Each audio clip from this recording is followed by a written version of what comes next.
We face some health issues in the clubland industry, aside from the issues occasionally with rectal prolapse. We're having issues with fungus, sore mouth, etc. When you guys are judging, do you discriminate against lambs that are blown up with fungus or sore mouth? How do you like it when the show official tells you that when you're out in the ring to take care of it? How do you deal with clubland fungus or sore mouth when you have to sort sheep?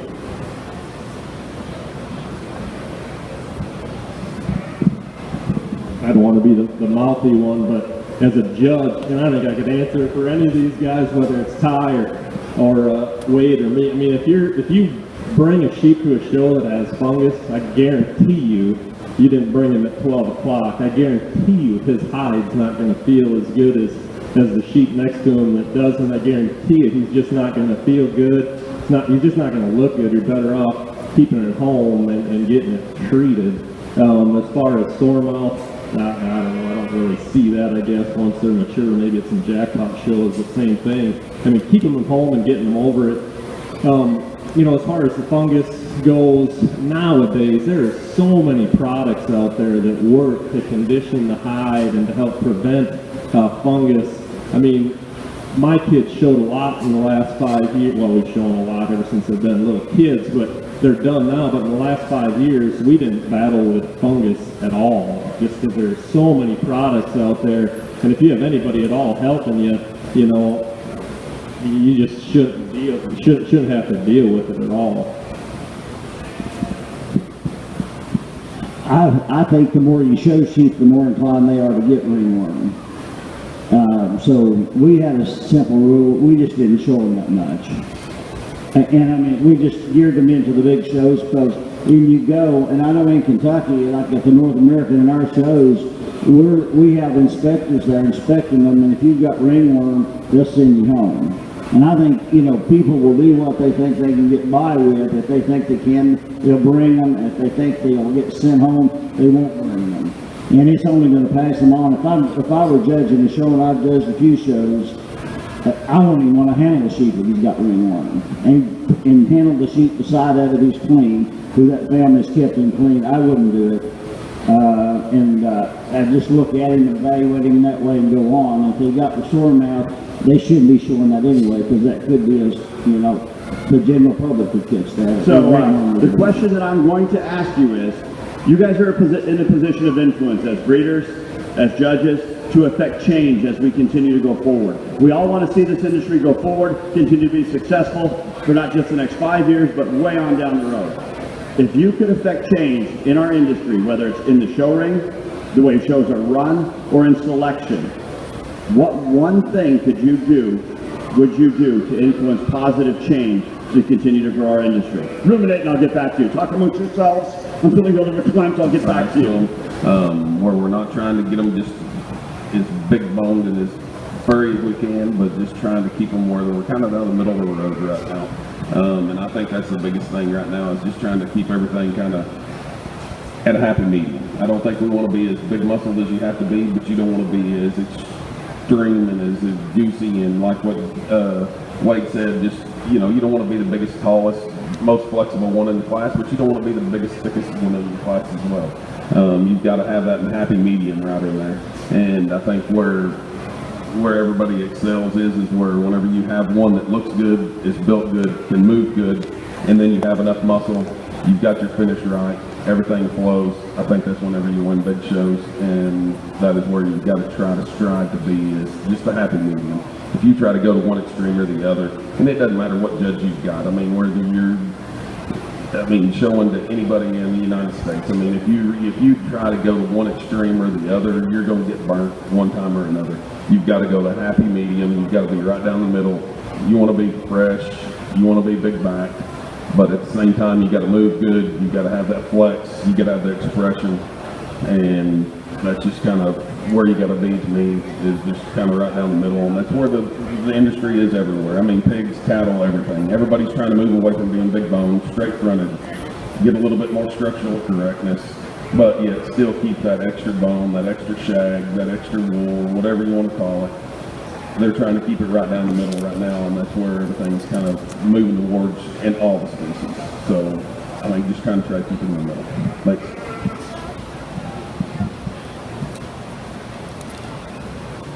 All right, good job, Ty.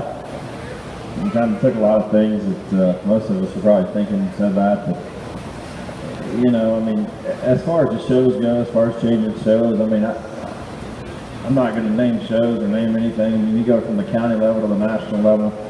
So many shows are getting somewhat unkid friendly, getting run more like a business, and I think that we need to reflect back on that and realize this is more about the kids and more about what they're trying to do, and kind of concentrate on that. And I think from a breeder's perspective, also talking about things to look forward to and trying to do, I think we just need to stay progressive. And I honestly, Ty, we talked about this on the way down here, trying to stay progressive as far as breeding, and that goes back to helping those kids. And if we're progressive as breeders and we keep changing and keep trying to make them better, rather than getting a stalemate and using a buck for 4 or 5, 6 years and trying to go out and find that next speech, that's going to reflect back on those kids and help them. But like I said, I mean, it's all going to reflect back on the kids, and we need to make sure we help them out at the bottom line of it, and make sure it's more about them than about us, and try to help them, like we said. So again, thanks for coming. I'm glad I got to be on this panel. We'll let Clint talk for a while. Nice job, Matt. Positive change. This is a kids project. 1982, I showed here with my father. There were hundreds of yearling rams in here. I hope 34 years from now that this project still goes, so my daughter can be here and come to Sedalia. It makes me nervous that we've got to pull the bleachers in. We use that as a deal, and now we're losing more numbers of sheep. Hopefully these types of discussions, maybe positive change can be that we don't have to have 3 different types of Suffolk sheep and 3 different types of hand sheep, that good sheep are good sheep. I think if there's ever been a deal on home trying to find females that sometimes we take things too far with the weather, it'd be nice to go to Chauncey Hubbards or Houghton's or some of those old guys that had those kind of females. I wish we could breed more sheep like that. But my point is a positive change. This is a great activity. It's a kids project. It's a family deal. I think it's the greatest thing in the world to teach young people about the responsibilities of life. And I truly believe that this ideal market land that we have in our mind, if it all correlates back to production and fundamentals and the basic fundamentals of good livestock, I think it's a direct correlation to what we're trying to promote with young people. Sometimes I think if we get an animal that's too high maintenance and some things we've got to do that maybe are unethical to make that sheep look like we want to do, what are we truly trying to accomplish? So I hope that we can get along. I hope there's more honesty and integrity. I hope there's more open-mindedness. And this is supposed to be fun for people to get together and exhibit livestock and build relationships and have young people develop friendships. Because I think at all it needs to be more positive as a whole. I hope that's the positive we can change. Well, I think, you know, anything that you can get together where you can get a group of sheep producers that'll fill some stands and have some discussion, I think there's a lot of positive can be built out of that. I didn't know what to expect out of the panel. I think it's been very informative for you guys. I think it's been informative for me to sit here and listen to some of my counterparts to have the discussion here tonight. But, you know, from an ethical standpoint, you know, we have to try to clean it up as yourself. Stand in front of the mirror and clean it up yourself in terms of trying to be real. Raise good livestock. You've got all the feed adders you could ever want to make good livestock. You got treadmills, you got dogs, you got your own personal self to run up and down the road, try to exercise them.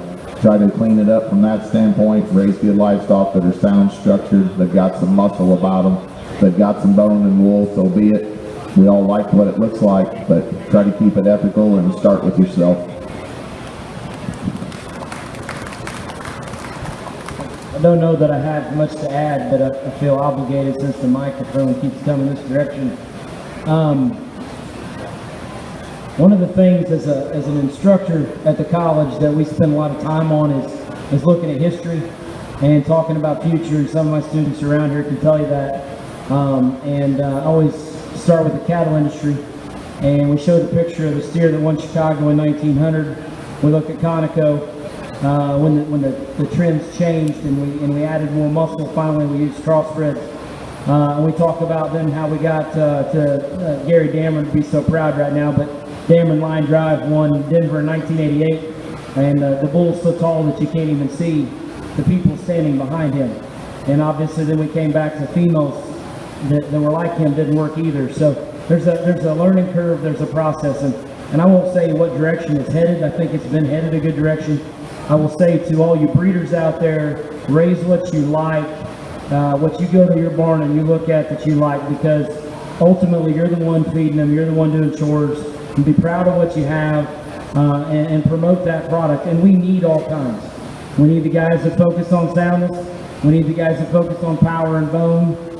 If you're going to make change, that